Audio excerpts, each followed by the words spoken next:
Every story starts with a promise, and this story promises doom.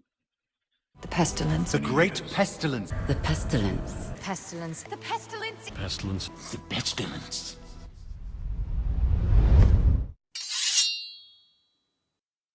The pestilence.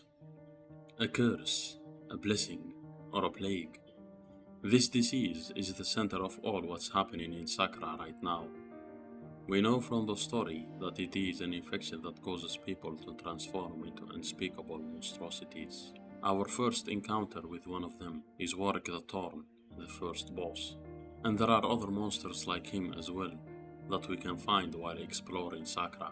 What piqued my interest is that they might be born from these worms that infest their bodies to make a Torn, or these worms were already infected from somewhere else. I know what it was. I brushed against one of those plants in the Marin Woods. Now I can feel it prickling my skin. I'm infected. I am. This is one of the places where the plague might have come from. It might even be from Kalin, behind the gate, or Tyr up in the frozen mountains.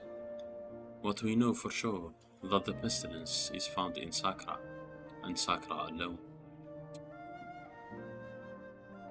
The Neath is a clan that claims to be descendants of Sacrament's founder, as mentioned in Adventures in the Wild by Seline Froth.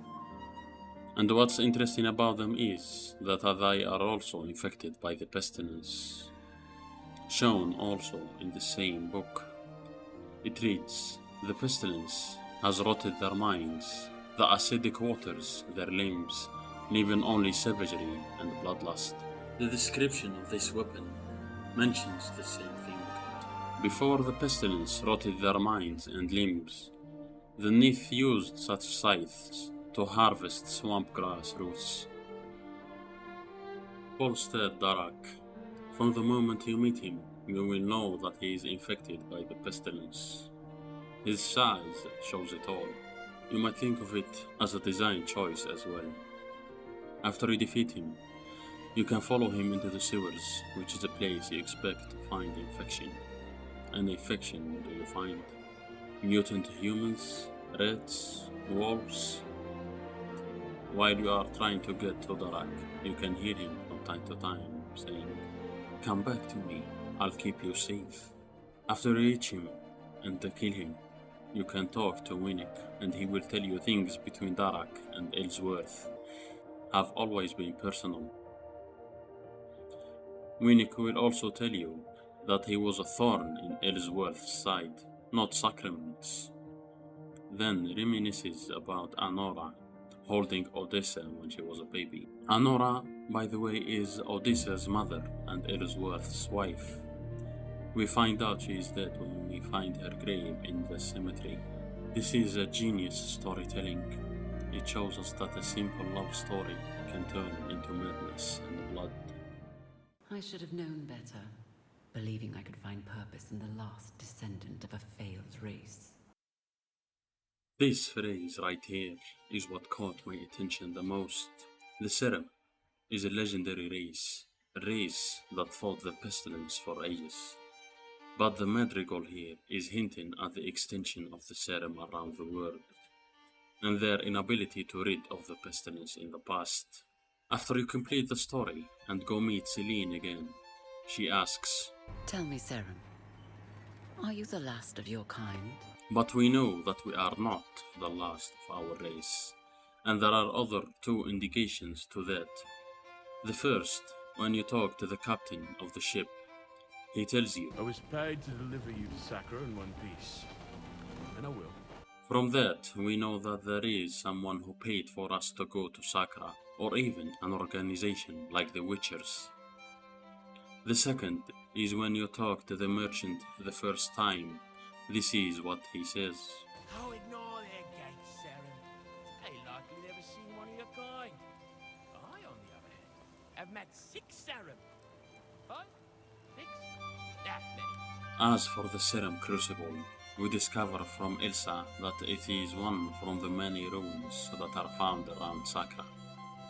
This place is where Serum are made and trained to fight the plague. The condition to access these ruins is a Serum's blood sacrifice. After you offer your blood, you will be transported inside the Crucible, and you will be led to rooms where you encounter warriors from different species and different times and places. You need to kill all of them to access the next room. And what's interesting about the knights especially that you encounter is that they seem to recognize you as a Serum. When you reach the final boss room, you will be faced with an Echo Knight called Seline. This legendary warrior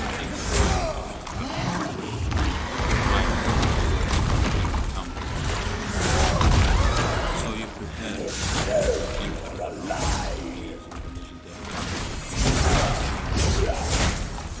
In the height of battle, you can hear him screaming for help while fighting you.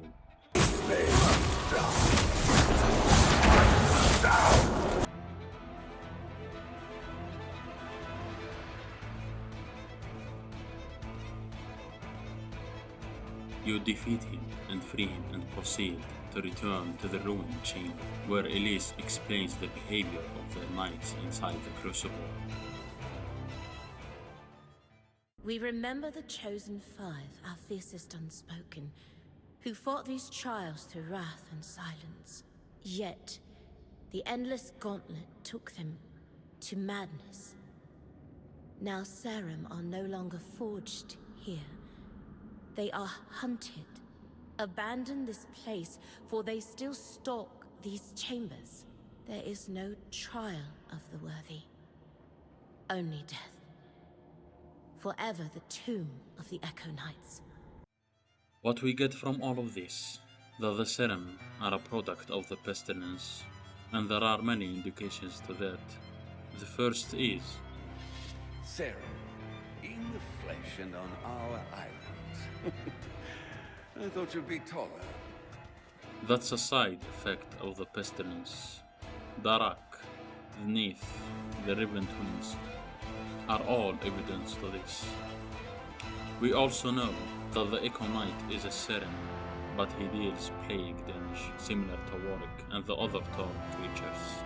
I might be wrong, but that's all what I concluded from what we have so far.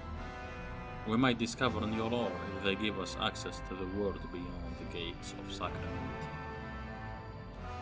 As a bonus, I don't know how people miss this, but when you go near the rookery and walk around this closed gate, which looks similar to the Crucible elevator, you can hear warriors shouting and battling between themselves. This place is where we will meet each other and fight to show our skills in battle to the audience of the Colosseum.